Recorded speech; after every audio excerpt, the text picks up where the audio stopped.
صحابہ کرام کا دین کے لیے نکلنا، اس کا کوئی لینا دینا ہی نہیں ہے تبلیغی جماعت کے اس نکلنے کے ساتھ، جس میں فضائل اعمال اور فضائل صدقات جو کہانیوں کا مجموعہ ہے، اگرچہ قرآن و سنت بھی اس میں لکھی ہوئی ہے، لیکن جو کہانی ہے نا وہ اتنی خطرناک ہے کہ عقیدوں کو بگاڑنے والی ہے۔ ہمیں تبلیغی جماعت کے سلیبس سے اختلاف ہے، طریقے سے نہیں ہے۔ ٹھیک ہے، تبلیغ کے لیے نکلیں، قرآن پڑھیں، اس میں بخاری پڑھیں۔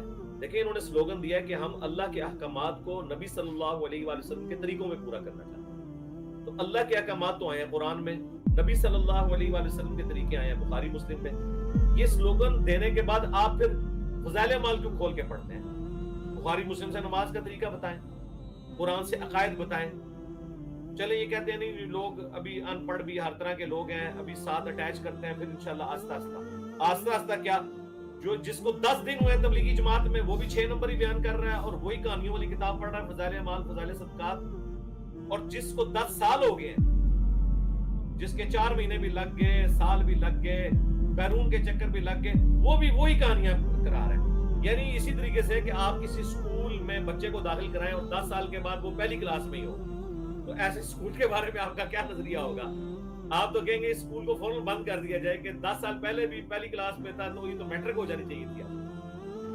تو ہمیں ان کے سلیبس کے ساتھ اختلاف ہے، باقی بہت اچھا کام کر رہے ہیں، میں تو ہر معنی میں ان کو ہر اعتبار سے سپورٹ کرتا ہوں۔ ہمارے تو بہت اسٹوڈنٹس ہیں تبلیغی جماعت میں جو موجود ہیں، اللہ کا شکر ہے جنہوں نے حق بات قبول کی ہے، ہم نے کبھی ان کو نہیں کہا۔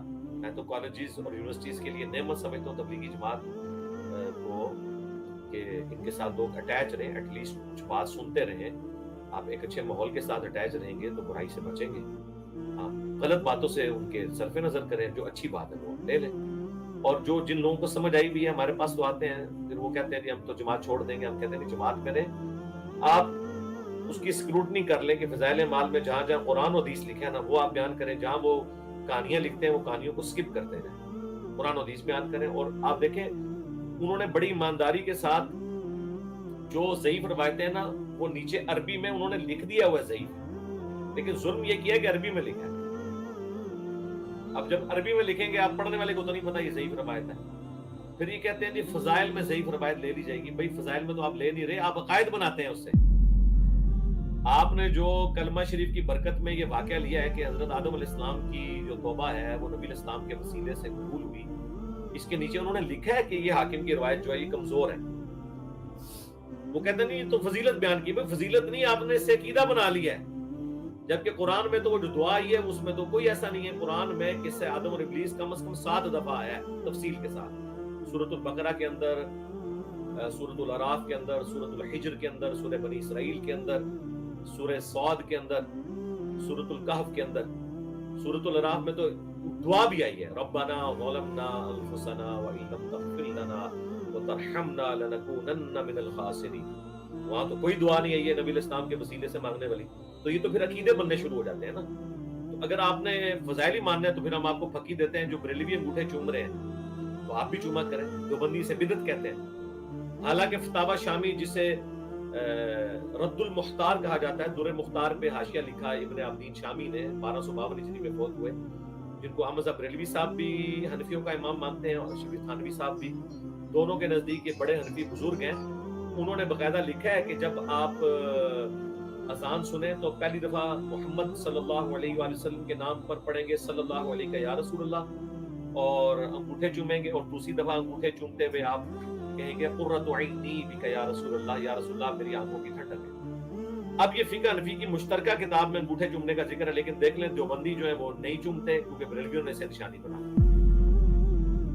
تو ضعیف روایتیں تو یہ بھی ہیں، تو وہ کہیں گے نہیں اب آپ فضائل میں کیوں نہیں لے رہے، اس میں تو فضیلت بھی موجود ہے کہ نبی علیہ السلام شفاعت کریں گے، حضرت ابوبکر نے فرمایا۔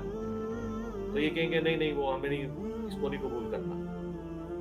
اصل بات ہے کہ بریلویوں نے لی ہوئی ہے، تو یہ انہوں نے نشانیاں بنائی ہوئی ہیں۔ صحیح مسلم کے مقدمے میں امام مسلم نے واضح طور پر لکھا ہے کہ چاہے حلال و حرام ہو، چاہے الترغیب والترہیب ہو، یعنی نیکی کی ترغیب دلانا اور برائی سے روکنا، یا وعید ہو، کسی چیز کی وعید سنانا یا کسی چیز کے فضائل سنانا، حلال و حرام کے معاملے میں بھی، ترغیب و ترہیب کے معاملے میں بھی، دینی مسائل کے معاملے میں بھی کیٹاگوریکلی انہوں نے لکھا ہے کہ حدیث اتنی امپورٹنٹ ہے تو حدیث کا صحیح ہونا ضروری ہے۔ امام مسلم نے مقدمے میں واضح چیز دی، اور پھر انہوں نے یہاں تک لکھا کہ کیا صحیح حدیثیں تھوڑی ہیں کہ ہم ضعیف روایتوں سے سہارا لیں، اور انہوں نے کہا کہ وہ علماء جو اپنے کتابوں میں کثرت کے ساتھ ضعیف روایتیں جمع کر رہے ہیں، یہ لوگ علماء کی بجائے جاہل کہلانے کے حقدار ہیں۔ اور میں نے مسلم کا پورا مقدمہ جو ہے وہ اسی لیے ایچ ڈی ریکارڈنگ میں پورا کور کیا ہے، وہ آپ میری ویڈیو دیکھیں، آپ کو پتہ چلے گا کہ آج جو ہم رونا رو رہے ہیں یہی وہ رونا ہے جو امام مسلم نے آج سے 1200 سال پہلے رویا ہے۔ اور انہوں نے مسلم شریف لکھنے کی وجہ یہ بتائی ہے کہ عوام الناس کے لیے مسلم لکھ رہا ہوں، تاکہ جن کو صحیح اور ضعیف میں فرق نہیں پتا وہ اس کتاب کے ذریعے نبی علیہ السلام کی مبارک زندگی تک پہنچے۔ یعنی آپ سمجھ لیں کہ یہ تو نہیں میں کہتا وہ اس دور کے انجینئر محمد علی مرزا تھے، لیکن میں یہ ضرور کہوں گا کہ الحمدللہ ہمارا پلیٹ فارم آج کے دور میں وہی راگ لاب رہا ہے جو آج سے 1200 سال پہلے امام مسلم نے صحیح مسلم کے مقدمے میں جو مسلم کا حصہ ہے پہلی 92 روایتیں، وہ آپ پڑھ کے دیکھ لیں تو آپ کے 14 طبق روشن ہو انشاءاللہ تعالی۔ تو تبلیغی جماعت کے ہمیں سلیبس ہے